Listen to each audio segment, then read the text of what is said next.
তো hello' everyone, কি খবৰ তোমালোকৰ? আশা কৰিছোঁ সকলোৱে ভালে আছা। তো আজি মই তোমালোকৰ বাবে যোৰহাট কলেজ এখনত হৈছিলে এই এক্সামটো পলিটিকেল ছায়েন্সৰ। গতিকে এই পেপাৰখন ভালদৰে প্ৰেক্টিছ কৰিবা। বহুত কমন কুৱেশ্যন আছে, এই কুৱেশ্যন পেপাৰখন ভালদৰে চাবা। ইয়াৰ পৰা তোমালোকৰ টেষ্ট পৰীক্ষাত বহুতকেইটা প্ৰশ্নটো কমন পৰিব। 80% কমন পৰিব এই কুৱেশ্যন পেপাৰখনৰ পৰা। 80-90% কমন পৰিব, সেইটো খাটাং মষ্ট ইম্পৰ্টেণ্ট কুৱেশ্যন হয়। ইয়াৰ পৰা তোমালোকৰ ফাইনেল পৰীক্ষাত আহিব। চ' ভিডিঅ'টো স্কিপ নকৰিবা।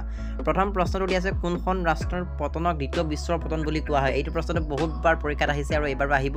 ইয়াৰ উত্তৰটো হ'ব ছোভিয়েট ৰাছিয়া বা ছোভিয়েট ইউনিয়ন। গতিকে এই প্ৰশ্নটো তোমালোকে মুখস্থ কৰি থবা। তাৰ পিছৰ প্ৰশ্নটো হ'ল, ছোভিয়েট ইউনিয়ন খণ্ডিত হৈ কিমানখন স্বাধীন ৰাষ্ট্ৰৰ গঠন হৈছিলে? উত্তৰটো হ'ব 15খন আছিলে। মোৰ মতে 15খন হ'ব, আৰু তোমালোকে চাই ল'বা উত্তৰটো। তাৰপিছত 3 নম্বৰ প্ৰশ্নটো হ'ল, চীনে মুক্ত দুৱাৰ নীতি গ্ৰহণ কৰিছিল, হয়নে নহয় লিখিব দিছে। উত্তৰটো হয়, উত্তৰটো হ'ব হয়। তাৰপিছৰ প্ৰশ্নটো হ'ল, চাৰ্কৰ প্ৰথমখন শীৰ্ষ সন্মিলন ক'ত অনুষ্ঠিত হৈছিলে? চাৰ্কৰ প্ৰথমখন শীৰ্ষ সন্মিলন বাংলাদেশৰ ঢাকাত হৈছিলে। এইটো প্ৰশ্ন পৰীক্ষাত আহিব। এইকেইটা প্ৰশ্ন গোটেইকেইটাই আহিব, তোমালোকে চাব লাগিব এইকেইটা। তাৰপিছৰটো হ'ল, কোনটো দিন ৰাষ্ট্ৰসংঘ দিৱস হিচাপে উদযাপন কৰা হয়? ৰাষ্ট্ৰসংঘ দিৱস 1945 চনৰ 24 অক্টোবৰ তাৰিখে উদযাপন কৰা হয়। আৰু ৰাষ্ট্ৰসংঘ দিৱস কেতিয়া পালন কৰা হয়? এইটো প্ৰশ্ন পৰীক্ষাত আহিব। ফাইনেল পৰীক্ষাত অহা প্ৰশ্ন হয় এইবোৰ। তাৰপিছৰ প্ৰশ্নটো হ'ল, WTO সম্পূৰ্ণ নামটো কি? এনেকুৱা ধৰণৰ ফুল নাম লিখা পৰীক্ষাত 2টা বা 3টা আহিব, আৰু ইয়াৰ উত্তৰটো হ'ব ৱৰ্ল্ড ট্ৰেড অৰ্গেনাইজেশ্যন। তাৰপিছৰ প্ৰশ্নটো হ'ল, বসুন্ধৰা সন্মিলন কেতিয়া অনুষ্ঠিত হৈছিলে? বসুন্ধৰা সন্মিলন ব্ৰাজিলৰ ৰিঅ' ডি জেনেৰিঅ'ত অনুষ্ঠিত হৈছিলে আৰু 1992 চনত গঠন হৈছিলে বা অনুষ্ঠিত হৈছিলে। এইবোৰ কমন কুৱেশ্যন হয়, পৰীক্ষাত আহিব। তাৰপিছত বিশ্ব পৰিৱেশ দিৱস কোন তাৰিখে পালন কৰা হয়? বিশ্ব পৰিৱেশ দিৱস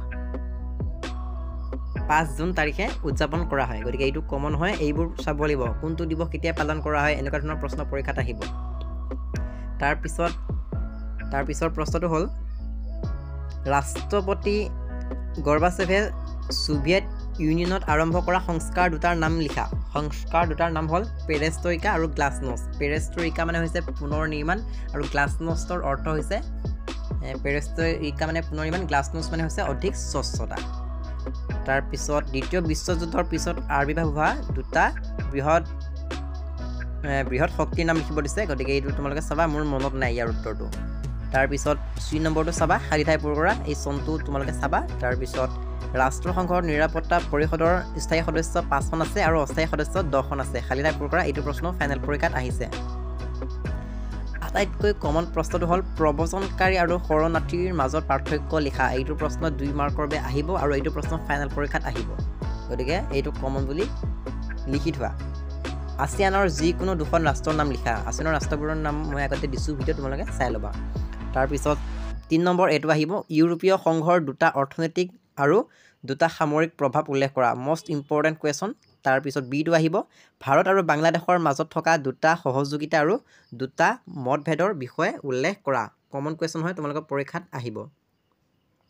তাৰপিছৰ প্ৰশ্নটো হ'ল, অপৰম্পৰাগত অথবা মানৱীয় নিৰাপত্তা মানে কি বুজা? মানৱীয় নিৰাপত্তাৰ প্ৰতি 2টা ভাবুকিৰ বিষয়ে আলোচনা কৰা। এইটো প্ৰশ্ন ফাইনেল পৰীক্ষাত আহিছে। তাৰপিছত খিলঞ্জীয়া, এইটো প্ৰশ্ন চাবা, খিলঞ্জীয়া জনসাধাৰণ অধিকাৰ আৰু পৰিৱেশৰ মাজত সম্পৰ্ক চমুকৈ আলোচনা কৰা। তাৰপিছত আটাইতকৈ কমন কুৱেশ্যন এইটো, ছোভিয়েট ইউনিয়নৰ খণ্ডীকৰণত পৰিণতিসমূহ আলোচনা কৰা বা ফলাফলসমূহ আলোচনা কৰা। এইটো প্ৰশ্ন ফাইনেল পৰীক্ষাত আহিছে আৰু এইবাৰো আহিব পাৰে। এইটো 6 নম্বৰৰ বাবে বা 5 নম্বৰৰ বাবে আহিব। এইটো কমন কুৱেশ্যন, তোমালোকৰ টেষ্ট পৰীক্ষাত কিন্তু এইটো প্ৰশ্ন আহিব। গতিকে এই প্ৰশ্নটো আজিয়ে মুখস্থ কৰি লোৱা। তাৰপিছত বি নম্বৰটো ইম্পৰ্টেণ্ট হয়, এইটো প্ৰশ্ন আহিব। আৰু আটাইতকৈ কমন এইটো, ভাৰত আৰু পাকিস্তানৰ মাজৰ সম্পৰ্ক বা ভাৰত আৰু আমেৰিকাৰ যুক্তৰাষ্ট্ৰৰ মাজত সম্পৰ্ক। এনেকুৱা ধৰণৰ প্ৰশ্ন ফাইনেল পৰীক্ষাত আহিব। 4 নম্বৰ বা 5 নম্বৰ বাবে আহিব। গতিকে এনেধৰণৰ প্ৰশ্ন তোমালোকে চাই যাব লাগিব। ভাৰত আৰু পাকিস্তানৰ মাজৰ সম্পৰ্ক, এইটো মষ্ট ইম্পৰ্টেণ্ট হয়, 5 মাৰ্ক পাবা যদিহে তোমালোকে এইটো প্ৰশ্ন পঢ়ি যোৱা। তাৰপিছত স্বাধীন ভাৰতৰ প্ৰথমগৰাকী গৃহমন্ত্ৰী কোন আছিলে? মোৰ ই বুকখনত এই সকলোবোৰ কুৱেশ্যন এনচাৰ আছে। যদিহে তোমালোকে সেই ই বুকখন ল'ব বিচাৰিছা, মোক হোৱাটছআপত মেছেজ দিবা। মোৰ নাম্বাৰটো হৈছে 9101367270। এই হোৱাটছআপ নাম্বাৰত তোমালোকে হোৱাটছআপ মেছেজ কৰিবা। যদিহে PDF টো ল'ব বিচাৰিছা 40 টকা পে' কৰিব লাগিব তেতিয়া তুমি PDF টো পাই যাবা তো বহুতে সেই PDF টো ল'লে যদি তুমি ল'ব বিচাৰিছা এই নাম্বাৰটোত হোৱাটছআপ কৰিবা মেছেজ কৰিবা যে হাই মোক PDF টো লাগে বুলি মেছেজ কৰিবা মই PDF টো দি দিম গতিকে এইবোৰ প্ৰশ্ন মোৰ PDF ত সকলোবোৰ কুৱেশ্যন আনসাৰ আছে গতিকে PDF টো যদি তুমি ল'ব বিচাৰিছা ল'ব পাৰিবা তেনে কম দাম হয় এইটো প্ৰশ্ন কমন হয় যে ভাৰতত বহুদলীয় ব্যৱস্থা আছেনে উত্তৰটো হ'ব আছে গতিকে এইটো প্ৰশ্ন পৰীক্ষাত আহিব তাৰ পিছত ভাৰত আৰু চীনৰ আক্ৰমণ কেতিয়া হৈছিলে 1962 চনত এইটো প্ৰশ্ন ইম্পৰ্টেণ্ট হয় কোন চনৰ পৰা কেন্দ্ৰত মৰ্চা চৰকাৰ গঠন হৈছিলে এইটো উত্তৰটো 1977 আছিলে চাগে আইডিয়া গতিকে তোমালোকে ভালদৰে চাই ল'বা 1975 চনত জৰুৰী অৱস্থা ঘোষণা কৰা ভাৰতৰ ৰাষ্ট্ৰপতিগৰাকীৰ নাম কি মোৰ মনত নাই তোমালোকে উত্তৰটো চাই ল'বা এইবোৰ কুৱেশ্যন আনসাৰ মোৰ ই বুকত আছে তাৰ পিছত এইকেইটা খালি থাকিটা চাবা আৰু ভাৰতীয় জনসংঘ কেতিয়া গঠন হৈছিলে আৰু ইয়াৰ প্ৰতিষ্ঠাপক কোন আছিলে এইবোৰ সকলোবোৰ কুৱেশ্যন আনসাৰ মোৰ ই বুকখনত আপলোড কৰা আছে মানে তাত কুৱেশ্যন আনসাৰবোৰ পাবা মুম্বাই পৰিকল্পনা কি কমন কুৱেশ্যন 2 মাৰ্কৰ বাবে আহিব পঞ্চশীল নীতি মানে কাক বোলে এইটো ইম্পৰ্টেণ্ট হয় দল ত্যাগ বুলিলে কি বুজা দল ত্যাগ মানে কি যেতিয়া কোনোবা এটা ৰাজনৈতিক দলত এজন মানুহে সেই দলটোত যোগদান কৰি বেলেগ দললৈ যায় মানে বেলেগ দলত সংযোগ কৰে তাকে দল ত্যাগ বুলি কোৱা হয় আৰু এইটো প্ৰশ্ন 2 মাৰ্কৰ বাবে পৰীক্ষাত আহিব তাৰ পিছত ভাৰতীয় দলীয় ব্যৱস্থাৰ যিকোনো 4টা বৈশিষ্ট্য আলোচনা কৰা মোষ্ট ইম্পৰ্টেণ্ট কুৱেশ্যন এইবাৰ কিন্তু এইটো প্ৰশ্ন আহিব 2025ত ফাইনেল পৰীক্ষাত আহিব এইটো প্ৰশ্ন তাৰ পিছত ভাৰতৰ 4টা আঞ্চলিক দলৰ নাম এই আঞ্চলিক দলৰ নাম চাই যাবা আকালি দল কিবা কিবি এনেকৈ আছে আনসাৰবোৰ এইটো প্ৰশ্ন আহি যায় পৰীক্ষাত এইটো ইম্পৰ্টেণ্ট কুৱেশ্যন হয় ভাৰতৰ পাৰমাণৱিক নীতিৰ বিষয়ে চমুকৈ লিখা এইটো 4 মাৰ্কৰ আৰু 5 মাৰ্কৰ বাবে আহিব কিন্তু এইটো প্ৰশ্ন ইম্পৰ্টেণ্ট তাৰ পিছত ভাৰতে কিয় গোষ্ঠী নিৰপেক্ষ নীতি গ্ৰহণ কৰিছিল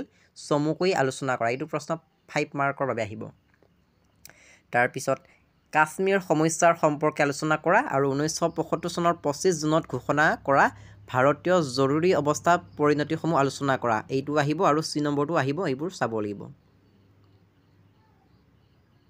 গতিকে এইখনে আছিলে আজি পলিটিকেল সায়েন্সৰ যোৰহাট কোনোবা এখন কলেজত হৈ যোৱা কুৱেশ্যন পেপাৰ এই কুৱেশ্যন পেপাৰখন যদি তোমালোকে ভালদৰে প্ৰেক্টিছ কৰি যোৱা তেনেহ'লে তোমালোকে এই বিষয়টো তোমালোকে লেটাৰ পাব পাৰিবা বহুত ইজি কুৱেশ্যন আহিছে আৰু ইয়াৰ পৰা তোমালোকৰ পৰীক্ষাটো কুৱেশ্যন আহিব সো আজি ভিডিঅ'টো কেনে পালা কমেণ্ট বক্সত জনাবলৈ নাপাহৰিবা তোমালোকে কমেণ্ট কৰি জনাবা যে এই পেপাৰখন ইজি হয় নে হাৰ্ড হয় তোমালোকে সেই কথাটো কমেণ্ট কৰি জনাবা আৰু তোমালোকে যদিহে ই বুকখন ল'ব বিচাৰিছা মোৰ হোৱাটছআপ নম্বৰত মেছেজ দিবা আৰু যদি আমাৰ হোৱাটছআপ গ্ৰুপত জইন হ'ব বিচাৰিছা ভিডিঅ'টোৰ ডেছক্ৰিপশ্যনত লিংক আছে জইন হ'ব পাৰিবা সো আজিলৈ ইমানেই তোমালোকে ভিডিঅ'টো লাইক কৰি দিবা আৰু শ্বেয়াৰ কৰি দিবা যদি চেনেলটো ছাবস্ক্ৰাইব কৰা নাই চেনেলটো ছাবস্ক্ৰাইব কৰি ল'বা সো ভিডিঅ'টো চোৱাৰ বাবে বহুত বহুত ধন্যবাদ